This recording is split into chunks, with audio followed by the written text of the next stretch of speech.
back to the channel. It's been few and far between videos, so I wanted to jump back on straight away and really just start giving you guys some updates and start posting a lot more videos to the channel just with regards to training, nutrition, workouts, tips, tricks, basically anything that I'm thinking or things that I'm doing, just to document a bit more of the process in terms of what I'm doing each day when it comes to my own training, when it comes to training clients, when it comes to educating my sort of coaching group and anyone I sort of deal with on a day-to-day basis, just to kind of share insights, knowledge, and all the things I do.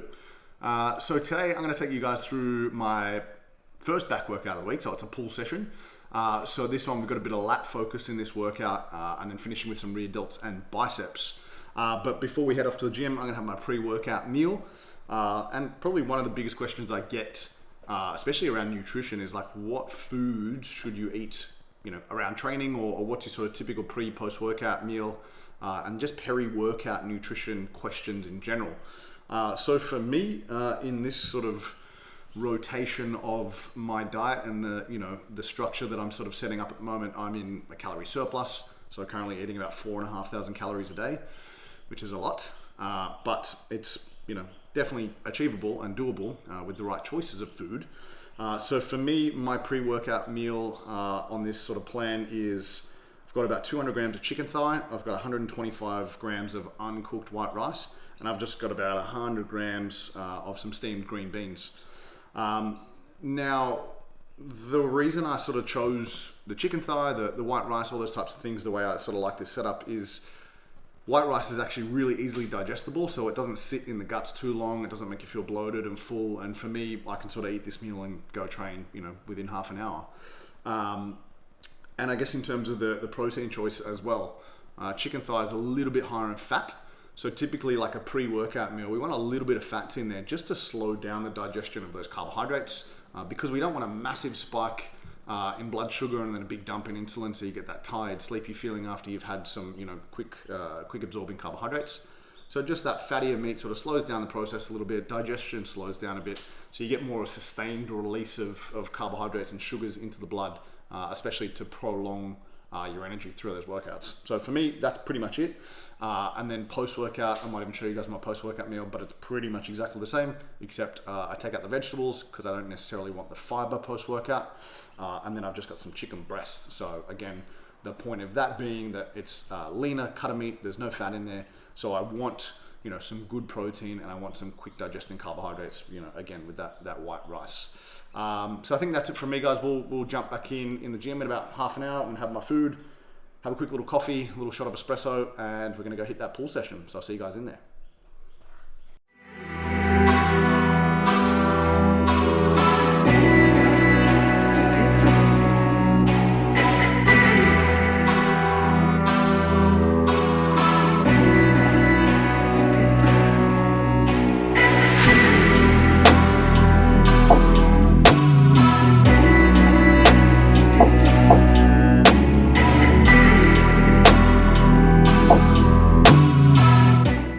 Exercise number one of this workout, so pull day one, starting with a vertical pull. So I've got my single arm lat pull down. You'll notice a couple of things with this. I'm using a kneeling position, so it actually allows me to sit a little bit nicer into that stretch position. It allows me to open up and then get a really nice contraction in the lat as you pull down. You've got a bit of freedom with that arm too, so you can sort of rotate and find a position that feels nicer. The other thing as well is using straps. So had a few issues with like some forearm tendonitis and things like that, so just playing around with some positions, playing around with some implements that sort of take the pressure off that forearm and allow me to overload the lats without that becoming an issue.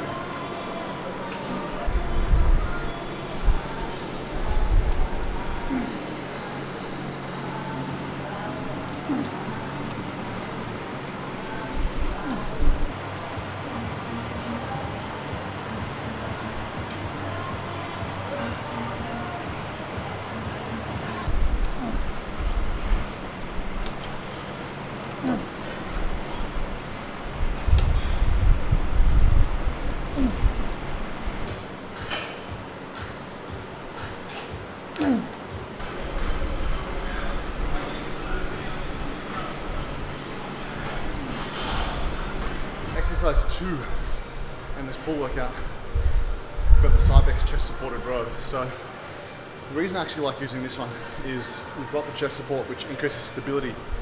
So it allows you to kind of effectively overload the muscles you're trying to train. So for me, with this one specifically, we're training sort of upper back, bit of rear delts as well. But that chest pad allows you to just drive in, find that spot that feels comfy, and really just use the intended muscle group rather than having to, you know, compete with maybe stability for like a dumbbell row or a barbell row where you can use momentum to cheat a little bit.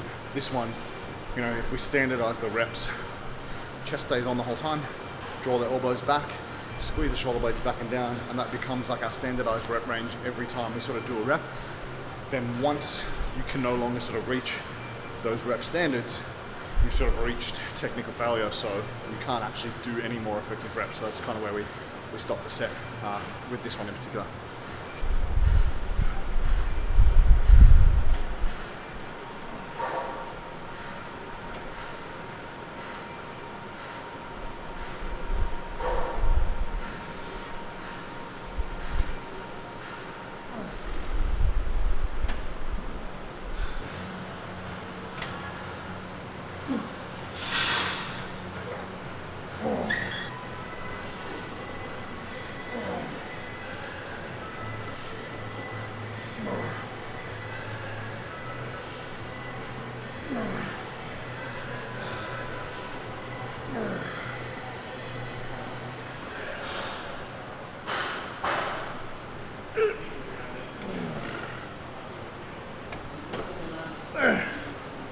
Three to finish off back. After we do this one, we're going to move on to rear delts and biceps.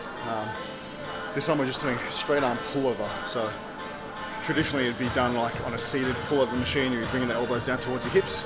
This one we're just doing the standing variation, so arms all the way overhead. Take the lats into a full stretch, and then bring that arm all the way down to the hip.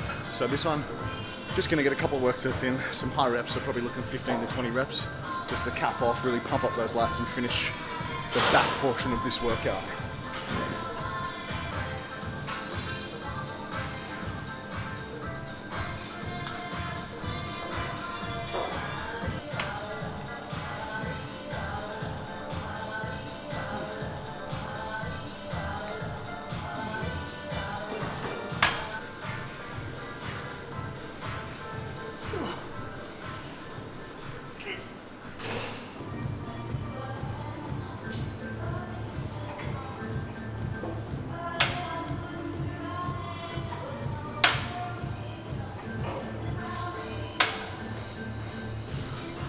So to finish off, we're just going to get a couple of work sets in on the rear delt fly reverse pec deck.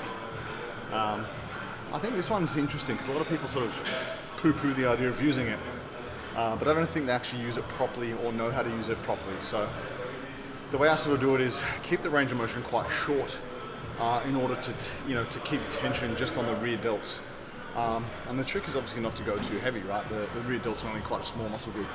So the more you can stay, in that sort of pain zone with the rear delts, I think the more stimulation you're going to get out of this exercise without putting too much stress on like the upper traps, upper back, and all that other supporting musculature. So I'll show you guys how I do this one. We're going to get out maybe a couple sets of 15 or so.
Exercise number 5.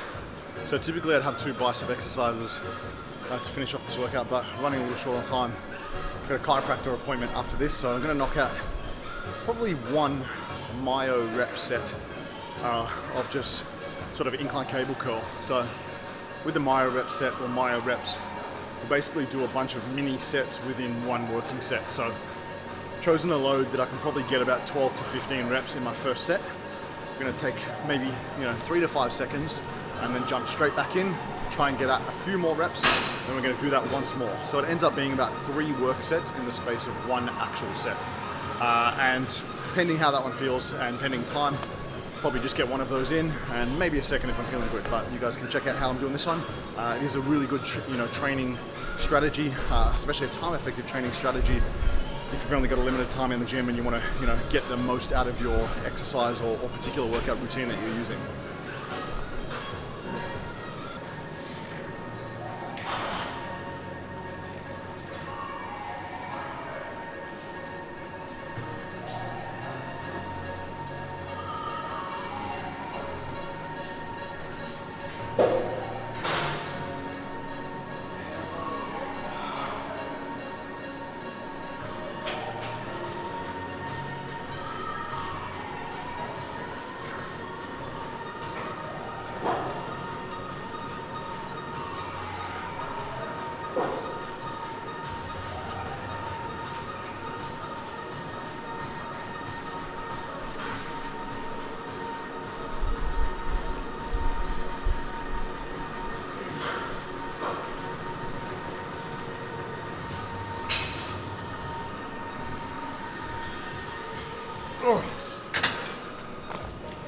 So probably undershot the load a little bit on that one. I got 20 reps, so just gonna have a breather for about 5 seconds, then we're straight back in as many reps as we can get.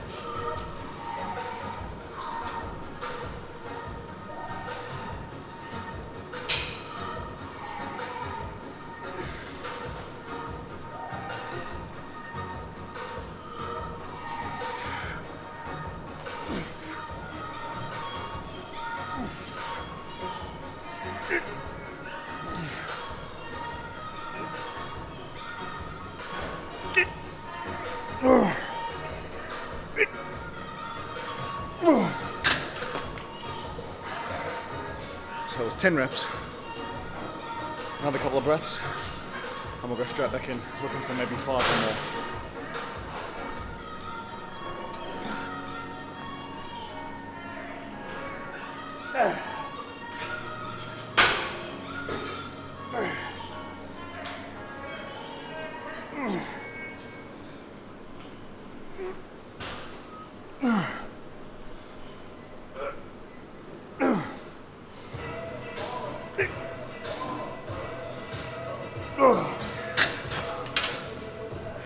So I said 5.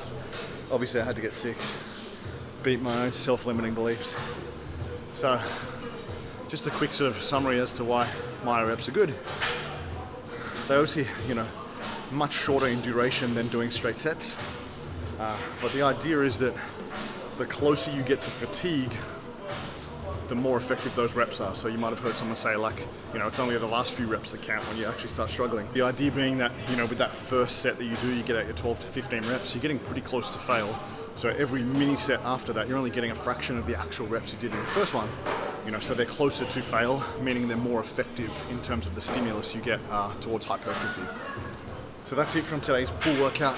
If you guys enjoyed that one, make sure you leave me a comment, like this video, and obviously subscribe to the channel if you want to see future videos, and share it with anyone you think might benefit